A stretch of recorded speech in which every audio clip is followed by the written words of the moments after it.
Hello friends, यहाँ पे हम आज पितृपक्ष की महत्ता के बारे में बात करेंगे।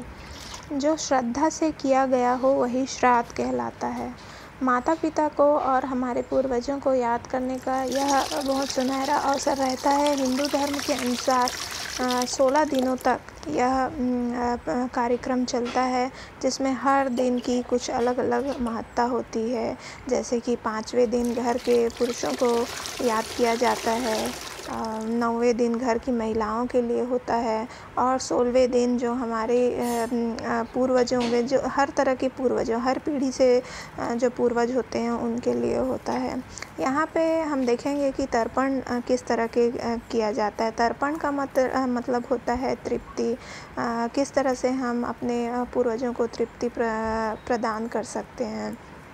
यहाँ पे जो हाथ में आप पहनते हुए देख रहे हैं, ये चारों उंगलियों में कासी या कोसी, कोई किसी जगह पे कोसी घास रहती, लंबी लंबी घास रहती है जो तालाब या नदियों के किनारों पर मिलती है। उससे बनी हुई ये अंगूठियों को चारों उंगलियों में पहना जाता है।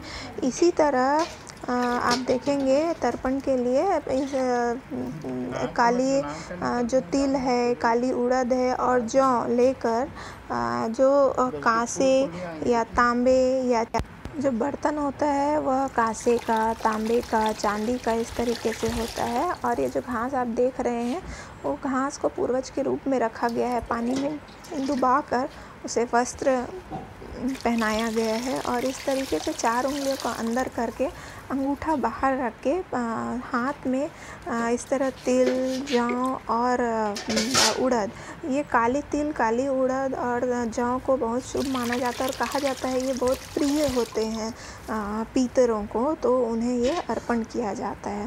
ये बहुत अच्छा तरीका है अपने पूर्वजों को याद करने का, अपने पहले की पीढ़ी को, जिसके कारण हम आज इस दुनिया में हैं।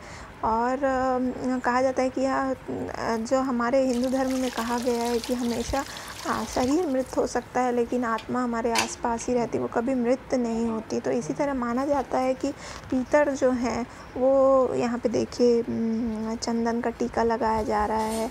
आप अपने हिसाब से जो भी पूजा अर्चना कर सकते हैं यहाँ पे, लेकिन हाँ, कहा जाता है कि बहुत ज़्यादा सुगंधित चीज़ों का प्रयोग नहीं किया जाता। जैसे जो फूल आप ले रहे हैं, कम सुगंधित फूल प्रयोग कीजिए, चंदन का टीका लगाइए और कुमकुम गुलाल के साथ में आप उनकी आह्वान किया कर सकते हैं। तब मैं यहाँ पे बता रही थी कि हमारे हिंदू धर्म में कहा गया है कि जो आत्मा है वो हमारे आसपास ही रहती है। तो कहा जाता है कि पूर्वज जो हमसे इतने ज़्यादा अटैच रहते हैं, हमसे जुड़े हुए रहते हैं, वो जाना नहीं चाहते, वो हमारे मोह में रहते हैं और हमें आसपास से देखते रहना चाहते हैं। तो ये एक बहुत अच्छा तरीका है कि हम उन्हें धन्यवाद करें, क्योंकि उन्होंने हमारा आधार तय किया, हमें जन्म दिया, हमारी पीढ़ी यहाँ तक पहुँची और उनके कारण ही हम यहाँ तक है। देखिए इस तरह कितनी खूबसूरती से यहाँ पे पूजा हो रही है। ये उनसे ज़्यादा ये आपके भी मन को तृप्ति देता है, क्योंकि हम मातृ पितृ ऋण से बंधे हुए रहते हैं। हम कभी भी अपने पूर्वजों का थैंक यू पूरी तरीके से नहीं कह सकते। धन्यवाद कहने का ये एक छोटा सा हमारा पौराणिक गेस्चर है। ये पूजा संपन्न हो रही है। ये अपनी श्रद्धा भक्ति से आप जितना जो असीमित साधन है आप उसके साथ ही इन चीज़ों को कर सकते हैं। ज़रूरी नहीं कि बहुत बड़े पैमाने पर हो।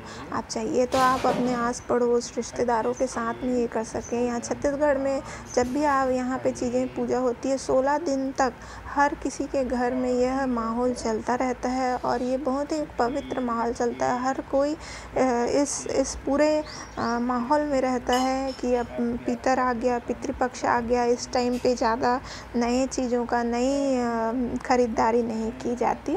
साथ ही देखिए ये भोग के लिए इस तरीके से एक अग्नि तैयार की गई है, जिसमें सीधे ही यहाँ पे अर्पण किया जाएगा और ज़्यादातर जो भी भोजन पूर्वजों को पसंद हो या आपको पता हो कि वो क्या खाते थे, उस सब तरीके की चीज़ों को यहाँ पे बनाया जाता है। और इस तरीके से आप देख सकते हैं कि छत्तीसगढ़ में पूड़ी, बड़ा, सुआली, भजिया, बिजौरी, जो भी पसंद हो उस तरीके की चीज़ों को बनाकर इस तरह 7 पूड़ी 7 बड़ा लेकर उसे 7 हिस्सों में बाँटा जाता है।